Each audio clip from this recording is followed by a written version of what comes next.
Welcome back once again to DJ Movie News and Reviews. This is Season 1, Episode 5. We've got some great topics for you today. Some new movie trailers that came out this week, a new movie opening in theaters, more throwback movies to talk about. Of course, our big topic, the Superman Legacy movie being cast.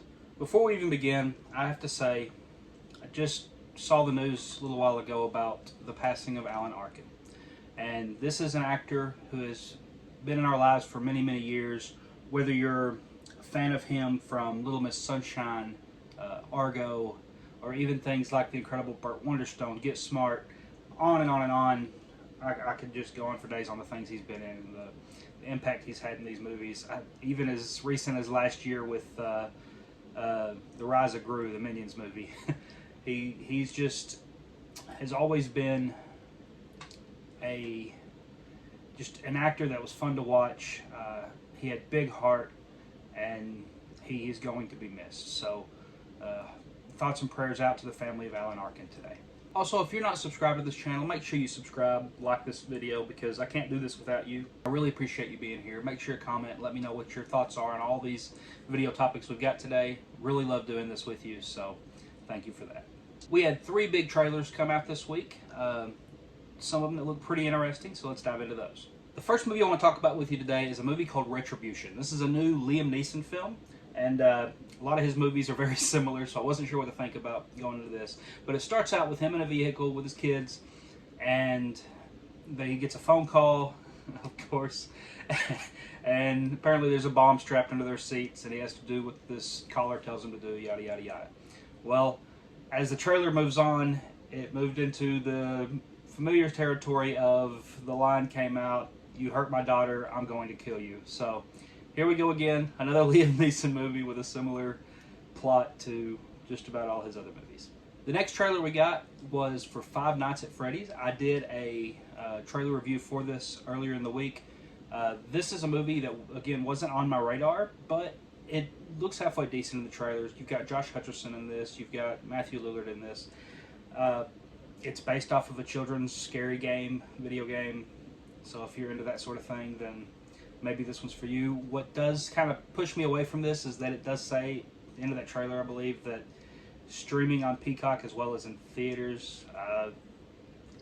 That's usually not a good sign, but it is a Blumhouse movie, so maybe it could be good. Just have to wait and see. Trailer didn't look bad, though. And then we also got a trailer this week for Dune 2. This is the second trailer we've gotten for this movie, and this one really shows a lot more. We get to see Christopher Walken in this one as the Emperor.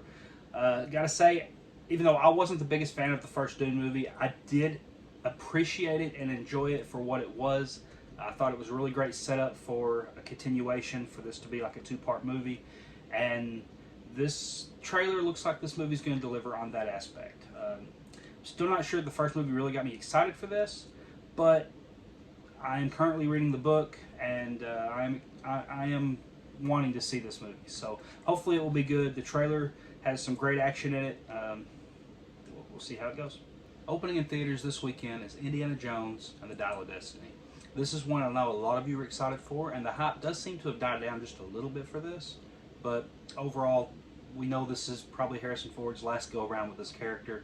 I mean, it's kind of sad to think about, but at the same time, it's really cool that we get to see him do this one more time. I'm really looking forward to this movie. Unfortunately, I'm not going to get to see it opening weekend. As soon as I do see it, you can bet there'll be a review on this channel. But I am looking forward to this. I know a lot of you are as well.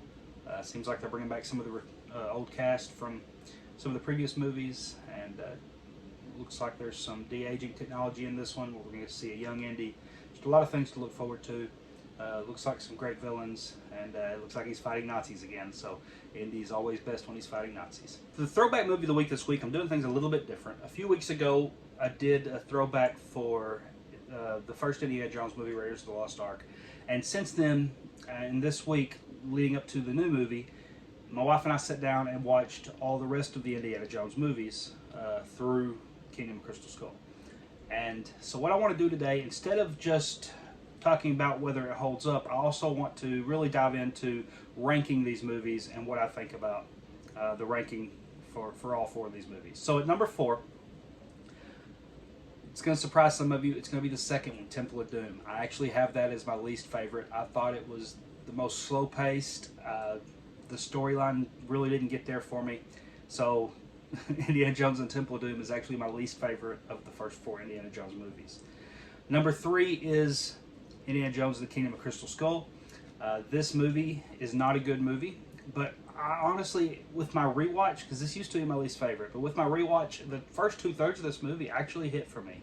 It wasn't until the 3rd act when it really turned around and fell and crashed. So Indiana Jones and the Kingdom of Crystal Skull is actually number 3 on the list. Number 2 is actually Raiders of the Lost Ark, the first Indiana Jones movie. That one, I still have set really high regard for this movie. It's one of my all-time favorite movies. But as far as this franchise, it's the second favorite. And then, of course, number 1, I guess you know where I'm going with this. It's Indiana Jones and the Last Crusade. There is something about the dynamic between Harrison Ford and Sean Connery in this, playing father and son, that just really works for me. I absolutely loved every minute they're on screen together.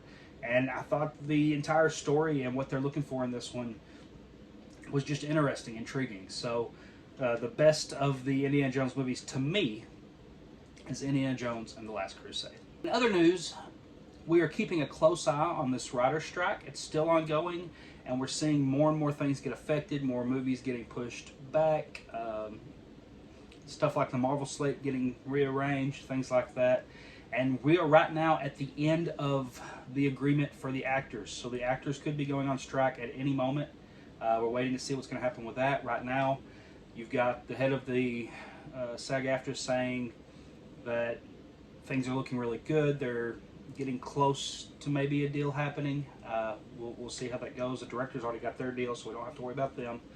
There are some actors, though, that are putting petitions out wanting this strike to happen. So we'll just have to wait and see.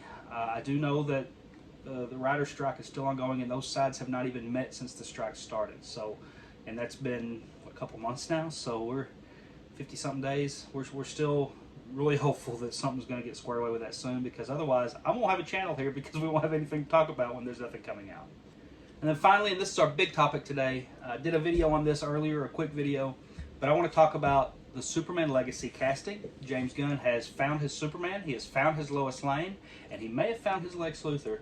And I just want to touch on that real quick here, because I honestly love the casting news that came out this week.